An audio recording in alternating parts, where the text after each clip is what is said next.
Hello, अस्सलाम वालेकुम। इस वीडियो में बात करूँगा कि अगर आपने कराची से यूएई ट्रैवल करना है तो आप किस तरह कर सकते हैं। अगर आप भी मेरी तरह दुबई से यहाँ ईद करने आए थे या किसी अपनी इमरजेंसी या कोई भी किसी ख़ास काम से आए थे और अब ये जो फ़्लाइट जो बैन हुई है उसकी वज़ह से स्टक होके रह गए, तो उसके लिए 2 तरीके हैं ट्रैवल करने के। मैं आपको बता देता हूँ लेकिन मैं रिकमेंड नहीं करता। अगर इन केस आपको बहुत ज़्यादा ज़रूरी है तो आप चार्टर्ड फ़्लाइट के जो तरीका है चार्टर्ड फ्लाइट के ज़रिए जा सकते हैं, लेकिन प्रॉब्लम ये है कि चार्टर्ड फ्लाइट की जो कॉस्ट वगैरह है वो भी मैं आपको आगे चल के बताता हूँ।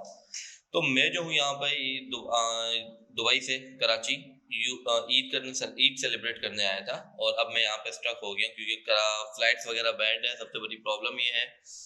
इसके अलावा जो है मैंने अपने ट्रैवल एजेंट जो दोस्त हैं उनसे मालूम किया है और मैंने अपनी 2 ऑलरेडी टिकट करवा चुकी थी। पहले मैंने 1 जून की टिकट करवाई, वो कैंसल हो गई। फिर उन्होंने कहा 16 जून से फ्लाइट्स ऑपरेट होंगी, फिर मैंने 16 जून की करवाई, वो भी कैंसल हो गई। अब जो है मैंने अपनी टिकट 1 जुलाई की कराई और वो भी देखते हैं कि अब वो ऑपरेट होंगी या नहीं होंगी। तो ये डिपेंड करता है। अब जो मैंने ट्रैवल एजेंट अपने दोस्त से मालूम किया है, उसने कहा कि भाई 2 तरीके हैं। नंबर 1 सिंपल तरीका है कि आप चार्टर्ड फ्लाइट करके उड़ जाएँ। चार्टर्ड फ्लाइट करके उड़ने का मतलब ये है कि एक चार्टर्ड फ्लाइट में 10 से 15 बंदे पर्सन अलाउ होते हैं। उस 10 से 15% में जो पर पर्सन की कॉस्ट आती है वो आती है 4000 4 टू 5000 डॉलर पर पर्सन जो टिकट है। क्योंकि पूरा जो चार्टर्ड प्लेन होता है, क्योंकि वो जो है एमिरेट्स के चार्टर्ड प्लेन वगैरह में डील करता है, तो एमिरेट्स के चार्टर्ड प्लेन की जो उसने मुझे कॉस्ट बताई थी वो थी 49000 डॉलर कराची से यूएई। अब उसमें 10 से 15 या 10 से 14 बंदे अलाउड है। मुझे कंफर्म आइडिया नहीं है। अगर आपको आइडिया है तो प्लीज़ कमेंट सेक्शन में मुझे बता दें कि अगर इससे सस्ता या पीआईए हो गया, फ्लाई दुबई हो गया, एयर अरबिया हो गया और इसके अलावा एयर ब्लू वगैरह जो भी फ्लाइट्स हैं, अगर आपके ज़हन में, आपके नॉलेज में चार्टर्ड फ्लाइट से रिलेटेड कोई इन्फॉर्मेशन है, प्लीज़ मुझे कंफर्म करें कमेंट सेक्शन में।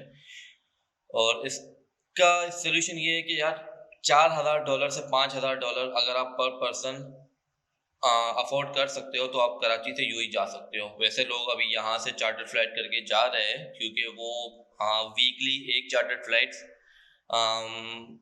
फ्लाइट में उसने कहा है कि अब तक वो 2 से 3 चार्टर्ड फ्लाइट बुक कर चुका है यहाँ पे कराची के लोगों के लिए और अब वो चौथी करने जा रहा है। तो ये एक तरीका है। दूसरा तरीका जो है वो मैं रिकमेंड नहीं करता लेकिन मैं बता देता हूँ। वो दूसरा तरीका ये है कि आप यहाँ से उज़्बेकिस्तान चले जाएँ, अफ़गानिस्तान चले जाएँ या कोई ऐसी कंट्री चले जाएँ जहाँ पे अभी ट्रैवलिंग अलाउ है और जहाँ से आप क्वारंटाइन करके फिर आप दुबई एंटर कर सकते हैं। लेकिन क्वारंटाइन करना बहुत ज़रूरी है। अगर आपको कोई ट्रैवल एजेंट कहता है कि क्वारंटाइन के बगैर वो आपको पहुँचा देगा, तो भाई सोच समझ के पैसे देना, क्योंकि यहाँ पर कुछ ट्रैवल एजेंट ऐसे भी हैं और मैंने फ़ेसबुक पे भी पढ़ा है कि वो आपको बिना किसी क्वारंटाइन के दुबई पहुँचा देंगे और आप दुबई जाकर पैसे दें। लेकिन उसमें फिर प्रॉब्लम ये है कि बहुत बड़े मसले-मसाइल हो सकते हैं।